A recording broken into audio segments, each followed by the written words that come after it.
आपकी जो भारत यात्रा रही, जिस तरह से आपने यात्रा किया, किस तरह की अनुभूति हुई आपको इस यात्रा में? ये यात्रा बहुत शानदार, बहुत अच्छी, शब्द नहीं है इसके लिए मेरे पास।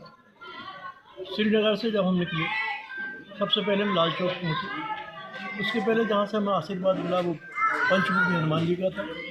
वहाँ से निकल के माता वैष्णवी देवी का आशीर्वाद लिया। फिर हमने अमृतसर में पहुंचकर शहादत के उन दृश्यों को देखा जिसके कारण भारत को आज़ादी मिली है। दिल्ली मिली, मथुरा देखी, आगरा देखा, ग्वालियर देखा, झांसी देखी और पूरा हिंदुस्तान देखा। इस देश में बहुत लोगों के भीतर प्रेम और स्नेह है। लोग चाहते हैं कि भारत एक रहे। कुछ शक्तियाँ जो भारत को कमज़ोर करना चाहती हैं, वे शायद कभी भी सपने को साकार नहीं कर पाएंगे। ये भारत एक है और एक रहेगा। यह इस यात्रा का पूरा लबुलुआब है। हमने पर्यावरण की चर्चा की यहाँ पर, हमने उस समय कुटुंब प्रबोधन की बात की, हमने अपने अधिकारों की बात न करते हुए कर्तव्यों की बात की और लोगों ने सभी बातों को बड़ी गंभीरता से लिया है। सभी लोग आज भी हमें बराबर लगातार संपर्क में हैं और वे चाहते हैं कि ऐसी यात्राएं लोग करें।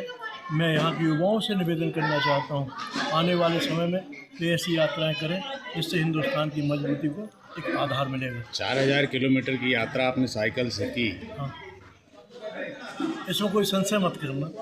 मेरे भीतर ये सामर्थ्य ईश्वर ने पैदा की है।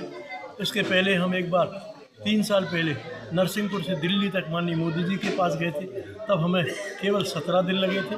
माननीय मोदी जी से मुलाकात हुई थी और उस मुलाकात में मुझे आज भी भरोसा नहीं होता कि 15 मिनट मैंने इस देश के प्रधानमंत्री से बात की हो और मोदी जी ने आखिर में ये कहा था कि तुम सौभाग्यशाली हो जिससे मैं इतना समय दे रहा हूँ। और धन्य नरसिंहपुर की भूमि है, पवित्र भूमि, जिसने मुझे इस काम के लिए चुना। मैं पुनः एक यात्रा और अगले वर्ष निकालूंगा तो मुंबा देवी से लगाकर जनकपुर पहुंचकर पशुपतिनाथ तक जाएगी। यह भी मेरे भीतर एक नया संकल्प है। ऐसी यात्राएं करने से हमें इस देश के आदि गुरु शंकराचार्य जी की याद आती है, जिन्होंने 32 वर्ष की छोटी उम्र में पूरे देश को अपने पैरों से नापा था। मुझे विवेकानंद जी की याद आती है, जिन्होंने भारत की इस सनातनी परंपरा को विदेशों में ले जाकर स्थापित किया था। हम उनके चरणों की धूल अपने माथे पर लेकर चलते हैं और उनका आशीर्वाद और स्नेह, उनकी भावनाएं हमारे साथ हमेशा जुड़ी रहेंगी और हम इस संकल्प। हमारे दर्शक आपका परिचय जानना चाहते हैं, आपका परिचय? मैं डॉक्टर अनंत दुबे, पेशे से चिकित्सक हूँ।